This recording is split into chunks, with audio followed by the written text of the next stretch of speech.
এই যে ভারতবর্ষের যুবকেরা তাদের ইতিহাস ঐতিহ্য সব কিছুকে ভুলে গিয়ে তারা এই যে রাজনৈতিক পরিমণ্ডলে নিজেদের সবকিছুকে বিসর্জন দিয়ে দিয়েছে, এর বিরুদ্ধে আমাদের নজরুল যেমন কথা বলেছেন, ইকবালও ঠিক এই জায়গাটায় কথা বলেছেন এবং এই জাগরণের জন্য তারা উভয়ই কিন্তু চিন্তা করেছেন। উনি বলেছেন যে না, সুফিদের দায়িত্ব এই জায়গাটায়, সুফিদের দায়িত্ব আজকে যুবকদেরকে দুনিয়া বিমুখ করে দেওয়া নয়, বরং এই দুনিয়ায় চলার মতো তাদের যে কোয়ালিটিগুলো অর্জন করা, যে কোয়ালিটিগুলো অর্জন করলে তারা সরাসরি আল্লাহর তরফ থেকে রহমত এবং সাহায্য এই দুটো প্রাপ্ত হবে, এই বিষয়ে মুসলমানদের আগানো উচিত।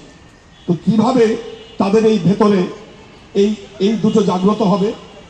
এই দুটো জাগ্রত হওয়ার জন্য আমাদের ইকবাল দুটো বিষয়ের উপর জোর আরোপ করেছেন। সুফিরা প্রেমের কথা বলেন, মৌলানা রুমি যেমন প্রেমের মতবাদে তিনি বলেছেন যে প্রেম এমন শক্তি, প্রেম সবকিছু থেকে মানুষকে বাঁচিয়ে তুলতে পারে প্রেম। উনি বলতেছেন আজ মোহাব্বত দোরহ সফি সাবাদ, আজ মোহাব্বত দার্দ সফি সাবাদ। মৌলানা রুমি বলতেছেন যদি মহব্বত থাকে সমস্ত কালিমা দূরভূত হয়, যদি মহব্বত থাকে তাহলে সমস্ত ব্যথার উপশম হয়।